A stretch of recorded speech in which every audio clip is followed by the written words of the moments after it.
our teachers and the panel of judges and everybody that put this together. So let me give you guys a little backstory. Ever since I was a kid, my grandfather has been a huge inspiration to me, and he gave me like this passion for the ocean. Like I love the ocean, I love going fishing, I love going diving, everything about it. So when I heard that we were getting a marine science curriculum in our school, it was a no-brainer to go and ask them to start a marine science lab so that we could actually see the coral reefs that we have in our local waters. And the biggest part of, like the biggest struggle was finding the money to fund these tanks, because these tanks are expensive. I've looked into it, and the business is a $300 million industry. So this right here is a filter. This is a filter for a saltwater tank. It's called a sump. And as you can see, it flows in through those black pipes, and it goes into those white socks. And it goes through it, and at the end, it flows through those stages and goes back up into the tank. What I found out is that simple little filter costs $500. Now that's a pretty penny. So I looked into making my own, and it cost a fraction of what it cost to buy it. And so what we looked into was making our own filters for the aquariums.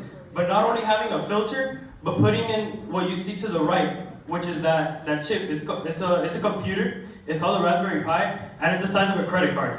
So if we coded that Raspberry Pi to actually look to monitor the water, to look at the salinity of the water, the pH of the water, the nitrates, everything about the water, you'd have peace of mind when you go home. Because during the winter break, I was freaked out as to what was happening with the water in my tanks. Were the fish gonna die? Like what was gonna happen? So if I had an app to give me peace of mind, like okay, the pH is where it's supposed to be, the salinity is still 1.027, and it's maintaining it as I want it, I would have really good peace of mind.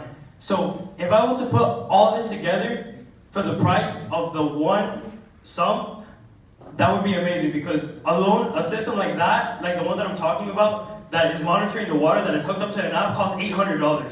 So if I put that all into one for the price of one thing, that's a steal. Like, how many people over here know somebody with an aquarium? Raise your hand. Look, each one of you giving me $500. Like, I want my money. That's what it comes down to. I'm ready for questions. Okay, we have questions now from the speakers. When will you be taking pre-orders? I'll be taking pre-orders, next year. Hopefully around May, or around this time next year. Hopefully I have my patents down.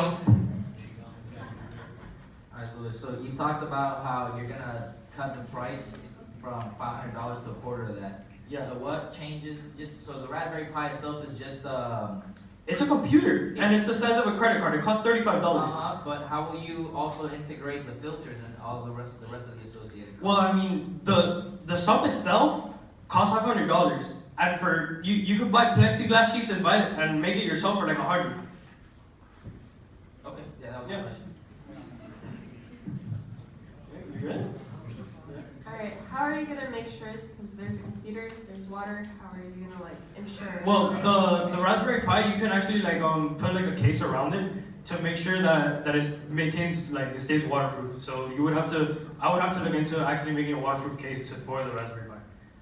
Have you actually built this, or you're gonna build it? No, this is something I'm planning. I still haven't built it, but it's something that's coming along. So how do you know it's gonna cut the cost? Because I've looked into the actual pricing of everything. I've looked into the price of plexiglass sheets. I've looked into the Raspberry Pi. I've looked into the sensors. I know the price is gonna be more than half of what the production price is gonna be more than half. I know that. So and then you think about what your market is. How do you make a profit? How do you build a sustainable company out of it? Right? You look at how many people are. There's probably like 4 dozen people in here. Raise your hands again. Yeah. If you have an aquarium. right? So you think about how big is your market. which is- $300 billion, Yeah. $300 million industry. Yeah, it's a big market. It's a big market. But Yeah. when you think about it, like, how are you gonna make a profit off of each one, right? Outside of the hard costs, you gotta figure out labor, right? You gotta figure out labor and everything. Right. So maybe the $500, probably ask you to reassess, like, if it does cost $500, what's incorporated into that $500 outside of hard costs, you know? So. Mhm. Because at some point, you're not gonna be able to supply, like, the demand that you have in the Right. So you have to think about it. Right. That's good. But do you guys think it's like a good idea, like starting out? Great idea. Okay. Hello. Have you made a prototype? We're in the works of making a prototype. Me, Emilio, are working on it. Woo! I don't know about Emilio. Because, you might be able to use 3D printing for that. Yeah, we've been looking into the 3D printing because we have a couple at school. My name is Stephanie Strange. I'm from the FIU College of Engineering and Computing. And a few years ago, all engineering students have to do a senior project design, and it's the whole year long. And then they present it. And there was this team in electrical and computer engineering that had a fish tank. Really? And it monitored all of these things that he said remotely. And they did the programming, they developed the whole thing.